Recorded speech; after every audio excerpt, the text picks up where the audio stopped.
Εγκέφαλος Κέμσκο D32 από Daewoo Matiz 800 κυβικά βενζίνη. Δεν παίρνει μπρος. Βλάβη immobilizer. Σε άλλα, όταν δεν μπορούμε να συνδεθούμε στη διάγνωση, θα το καταλάβουμε ότι δεν θα έχει σπινθήρα στα μπουζί. Σε περίπτωση που δεν έχει σπινθήρα στα μπουζί και ο αισθητήρας τροφάλου είναι καλός, τότε χρειάζεται ξεκλείδωμα το immobilizer για να πάρει μπρος, γιατί το immobilizer μπλοκάρει στο να φαίνει σπινθήρα στα μπουζί. Άλλες φορές μπορεί να φταίει και ο ίδιος ο εγκέφαλος να έχει συμπληρώσει τις ώρες λειτουργίας του λόγω παλαιότητας του αυτοκινήτου.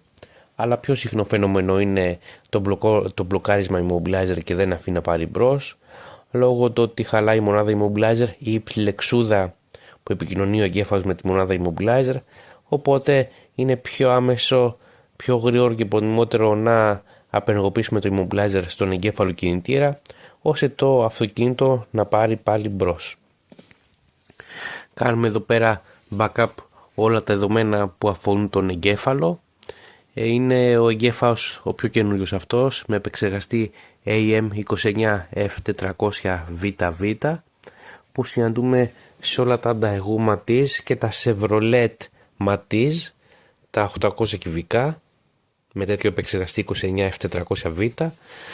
Στα πιο παλιότερα, μετά του 2001-2002, συναντάμε με πάλι κέμψικο εγκέφαλο με επεξεργαστή 29F200VV, στα οποία και εκεί πέρα είναι πολύ συχνό το φαινόμενο λόγω παλαιότητας του αυτοκίνητου να έχουμε τέτοια προβλήματα και να κλειδώσει το immobilizer και το αυτοκίνητο να μην μπορεί να πάρει μπρος. Σήμερα έχουμε το αυτοκίνητο από κοντά για να το δοκιμάσουμε και εμείς έτσι από κοντά, να το δούμε που θα πάρει και μπρος με βγαλμένη τη μονάδα immobilizer. Το κάνουμε backup όλα τα δεδομένα, τα βάλουμε μέσα σε ένα φάκελο και να το πάμε για επεξεργασία ώστε να απενεργοποιήσουμε το immobilizer.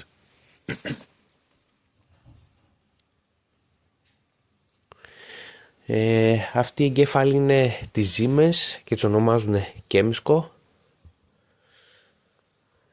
Τον έχουν τοποθετημένο τον εγκέφαλο Siemens πάνω όπως είναι το πεντάλ του συμπλέκτη, εκεί πέρα κάπου πάνω με αριστερά τον έχουν τοποθετημένο για να γίνει αυτή η διαδικασία. Το αρχείο είναι έτοιμο επεξεργασμένο και το έχουμε βάλει για να το γράφει στον εγκέφαλο, ώστε να απενεργοποιήσουμε το immobilizer και να πάρει πια μπρος αυτό το αυτοκίνητο που έχει βλάβει με immobilizer και έχει μπλοκάρει και δεν μπορεί να πάρει μπρος.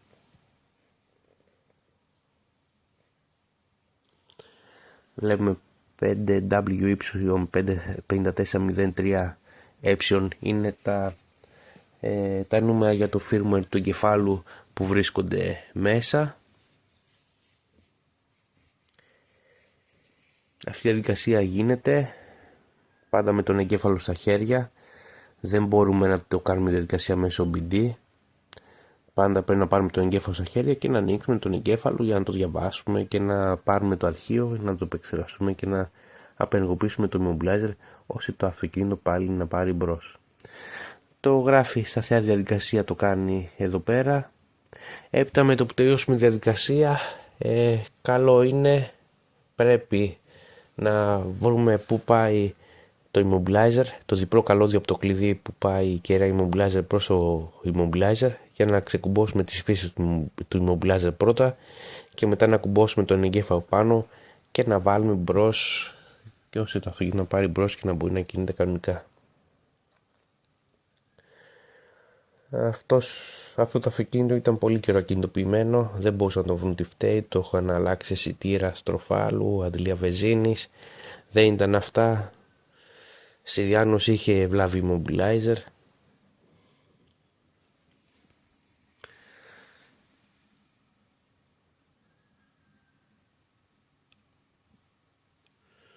Ωραία, η διαδικασία κοντεύει να ολοκληρωθεί, έχει φτάσει σχεδόν στο 87% και πάμε να το κουμπώσουμε μετά σε λίγο από κοντά στο αυτοκίνητο που έχουμε για να το κάνουμε μια δοκιμή, να το δούμε ότι όλα είναι εντάξει.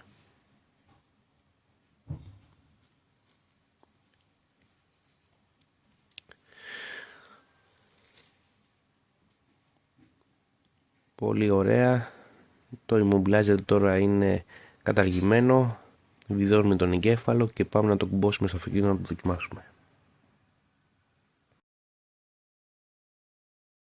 Και είμαστε στο αυτοκίνητο, εκεί είναι ο παλιός ο εγκέφαλος, εδώ είναι ο άλλος εγκέφαλος.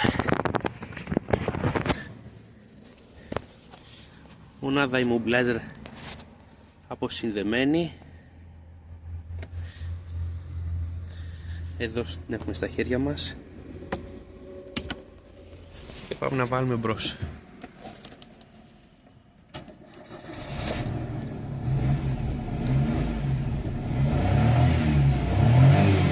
Και το αυτοκίνητο πήρε μπρος με καταργημένο το immobilizer. Άψογα.